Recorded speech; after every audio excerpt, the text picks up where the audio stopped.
अस्सलामुअलैकुम। Third year, कैसे हैं बेटा आप लोग? हमारा ये टॉपिक सिंथेटिक डिवीजन का एंड पे जाके कल वाले लेक्चर में मैंने थोड़ा सा पढ़ाया था, थोड़ा सा अभी रहता था। तो नेक्स्ट एक क्वेश्चन करते हैं। Use synthetic division to find quotient and remainder when x four minus 16x² plus 3x plus 12 is divided by x plus 4।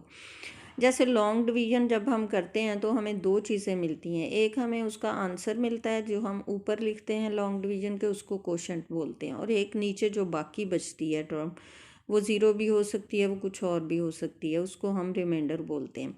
तो सिंथेटिक डिवीजन जो है ये एक शॉर्टकट मेथड है, लॉन्ग डिवीजन की निस्बत ज़्यादा आसान और मुख्तसर है। इसको भी यूज़ करते हुए हम वही दोनों चीज़ें फाइंड आउट कर सकते हैं, ठीक है, जो हम लॉन्ग डिवीजन से करते हैं। सबसे पहले तो बेटा आप लोगों ने इसको जो है अरेंज करना है डिसेंडिंग ऑर्डर। ये तो दिया हुआ ही डिसेंडिंग ऑर्डर में, यानी बड़ी पावर से छोटी पावर की तरफ अरेंज है पहले से ही। अगर फ़र्ज़ करें ये अरेंज ना हो तो ये पॉइंट बहुत इम्पॉर्टेंट है। तो सबसे पहले आपने इसको अरेंज करना है ताकि ये जो हम कोफिशेंट्स लिखते हैं ये बिल्कुल अपनी एग्जैक्ट प्लेस पे लिखे जाएं। अब देखें, जैसे ये -16x² बाद में होता और 3x पहले होता, तो फिर यहाँ पहले 3 आना था, बाद में 16 आना था। समझ आ गई? तो पोजीशन बदल जानी थी और सारा क्वेश्चन आपका गलत हो जाना था। तो इसके मेथड की एक्यूरेसी जो है वो तभी है अगर आप इसको डिसेंडिंग ऑर्डर में लें। एक तो ये बात, इसका ये एक रूल हमेशा याद रखना है कि इसको डिसेंडिंग ऑर्डर में, यानी बड़ी पावर फिर उससे छोटी, फिर उससे छोटी, फिर उससे छोटी, और एंड पे कांस्टेंट वैल्यू लिखनी है। दूसरी चीज़ ये आपने इसमें ज़रूर देखनी है कि अगर टर्म कोई मिसिंग है, जैसे देखिए ये x4 है, इसके बाद क्यूब होना चाहिए था, फिर स्क्वेयर, फिर पावर 1, फिर कांस्टेंट यानी x की पावर 0। अगर इसमें अगर तो सारी टर्म्स हैं तो ठीक है, अगर नहीं है तो पहले वो टर्म लगाएं यहाँ।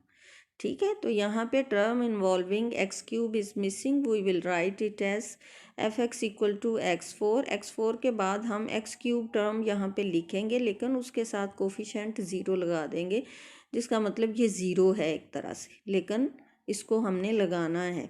प्लस 0x³, जो भी टर्म मिसिंग हो उसको ज़ीरो से मल्टीप्लाई करके इस वे में आपने ऐड कर देना है उसकी प्रॉपर प्लेस पे। -16x² प्लस 3x प्लस 12, सारा पॉलिनोमियल वही है, सिर्फ क्या चेंज किया कि x4 और x2 के दरमियान x³ मिसिंग था, तो उसको ज़ीरो से मल्टीप्लाई करके यहाँ हमने लगा दिया। ठीक है, एक काम तो ये हो गया। दूसरा, जिससे डिवाइड करना है उसको इक्वल टू 0 रखें और वैल्यू निकालें x की -4, ये नंबर हमने यहाँ लिखना है। ठीक है, कल भी एक क्वेश्चन करवाया था, इस नंबर को हमने यहाँ पे लिख लेना है। तो अब ये नंबर कहाँ से आते हैं? ये हम इस पॉलिनोमियल की हर टर्म का कोफिशेंट लिखते हैं। x4 का कोफिशेंट 1, सबसे पहले हाईएस्ट पावर का कोफिशेंट, फिर उससे कम वाली का कोफिशेंट, फिर उससे कम वाली का कोफिशेंट, फिर उससे कम, और एंड पे जो कांस्टेंट है वो लिख लेना। ठीक है, ये सारे हमने कोफिशेंट यूँ एक सीधी लाइन में लिख लेने हैं, उसके नीचे एक लाइन लगा के और एक यूं वर्टिकल लाइन लगा के यहाँ पे ये वाला नंबर लिख लेना है। अब सबसे पहला नंबर जो है उसके नीचे कुछ नहीं लिखना, उसको एज इट इज़ नीचे ले आना है, फिर इसको इस नंबर से मल्टीप्लाई करके जो आंसर आए वो दूसरे नंबर के नीचे लिखना है, फिर इन दोनों को ऐड करना है। -4 आंसर आ गया। अब -4 को फिर -4 से मल्टीप्लाई किया, 16 आ गया, फिर -16 प्लस 16 किया, आंसर 0। अब इसको फिर -4 से मल्टीप्लाई करना है, 0 आ गया। 3 प्लस 0 इज़ 3, 3 को फिर -4 से करके -12 यहाँ लिखा, +12 -12 0।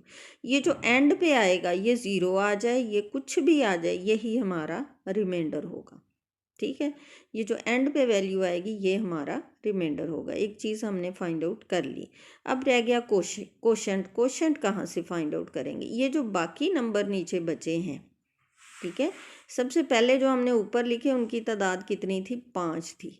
ये उससे एक नंबर हमेशा कम होते हैं, और चूंकि ये कोफिशेंट, जिस इक्वेशन के कोफिशेंट हमने लिखे हैं वो डिग्री 4 इक्वेशन थी, इसलिए ये डिग्री 3 इक्वेशन बनाएंगे by using these coefficients. Start कहाँ से लेना है? x³ से। ये x4 थी तो ये एक्स क्यूब से स्टार्ट करेंगे, ये x5 हो तो इसे x4 से स्टार्ट करते हैं, ये एक्स क्यूब वाली इक्वेशन हो तो ये एक्स स्क्वायर से स्टार्ट करते हैं। याद रखें 1 डिग्री रिड्यूस होती है सिंथेटिक डिवीजन के बाद।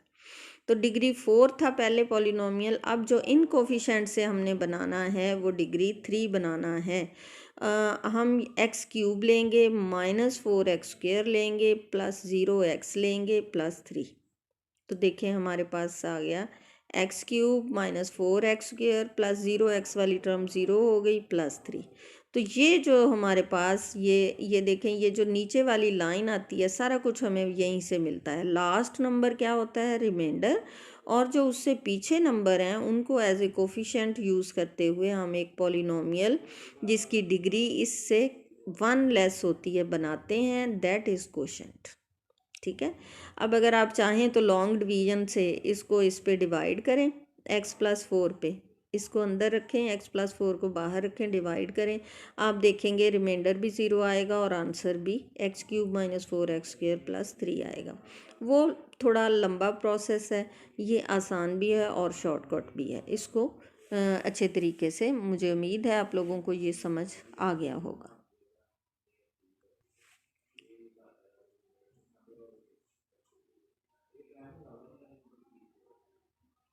नेक्स्ट स्टूडेंट्स, ये मैंने क्वेश्चन दिए हुए हैं आप लोगों को जो आप लोगों ने ख़ुद से करने हैं सिंथेटिक डिवीजन के। ठीक है, बार बार मैं वही बात कह रही हूँ कि आप लोगों ने ये क्वेश्चन हल करने हैं और आपस में आंसर इनके टैली कर लेने हैं। तो इंशाल्लाह आहिस्ता आहिस्ता हम लोग इसके सॉल्यूशंस आप लोगों को सेंड करते जाएंगे, लेकिन पहले आप लोग खुद ट्राई करें। बेटा ये बात बहुत बुरी है कि सिर्फ कॉपी की हुई चीज़ें आप लोगों को मिलती जाएं। आप लोग खुद से काम करना सीखें, खुद पे ट्रस्ट करना सीखें। आपको यकीन होना चाहिए कि हमने जो काम किया है ये वाला सही काम है, और इसका बेहतरीन हल ये होता है, ये हम जानबूझ के ऐसा कर रहे हैं थोड़ा सा, ताकि आप लोगों के अंदर कॉन्फिडेंस भी डेवलप हो और आप लोग थोड़ा सा सोच विचार से भी काम लो। हम ये वाले क्वेश्चन भी सॉल्व आप लोगों को साथ ही सेंड कर सकते हैं, लेकिन उसमें फिर आप लोगों के पास करने का काम कोई नहीं रह जाता। ठीक है, तो बार बार ये बात मैं बता रही हूँ ना, ये आप लोगों ने हल करके हमें सेंड करने। हाँ, अगर कोई बिल्कुल नहीं हो रहा तो वो ज़रूर आप लोग रब्ता कर सकते हो, लेकिन मुझे उम्मीद है ये सारे क्वेश्चन हल हो जाएंगे। कुछ 3-4 लोग आपस में बस आंसर टैली कर लिया करें, तसल्ली हो जाती है। थर्ड ईयर हमने लॉन्ग डिवीजन पढ़ी, फिर हमने सिंथेटिक डिवीजन पढ़ी पॉलिनोमियल्स की। अब ये एक और थोड़ा सा इसमें देख लें कि इस टाइप के क्वेश्चन भी आपको आ सकते हैं। For function f(x) = x² - 5x - 14 g(x) = x+2 find f divided by g of x। Find f divided by g of -4। अब आप लोग परेशान हो गए होंगे क्वेश्चन देख के कि ये क्या आ गया। ये कुछ भी नहीं है, ये है f डिवाइडेड बाय g, यानी इस फंक्शन को डिवाइड करना है इस पे। इसको हम यूं भी लिख सकते हैं, ये जो f divided by g of x लिखा हुआ है इसको हम लिख सकते हैं f(x) डिवाइडेड बाय gx। ये x दोनों के साथ आ जाएगा। समझ आ गई? अब तो क्लियर हो गया ना। ऊपर लिखें f(x), नीचे लिखें gx। लॉन्ग डिवीजन से हमने इसको जब डिवाइड किया, x² -5x - 14 को x+2 पे डिवाइड किया तो आंसर आया x - 7। यानी हमारे पास this divided by this is equal to x - 7। तो ये क्या है? ये आंसर है। ठीक है, अब हमारे पास f/g x = x - 7 आ चुका है। हमने क्या फाइंड आउट करना है? f/g of -4। तो सिंपल सी बात है, यहाँ से नज़र आ रहा है आपको कि f/g ऑफ -4 फाइंड आउट करना है, तो x की जगह -4 पुट करेंगे यहाँ भी और यहाँ भी। तो जब x की जगह -4 पुट करेंगे on both sides, left side बन जाएगी f divided by g of -4 equal to, right पे x की जगह -4 रखें तो -4 - 7 - 11 बन गया। ठीक है, इस टाइप का ये एक और क्वेश्चन है कि for function f(x) and gx find f/gx and f/g -1। बिल्कुल इसी पैटर्न पे बहुत आसान से क्वेश्चन है।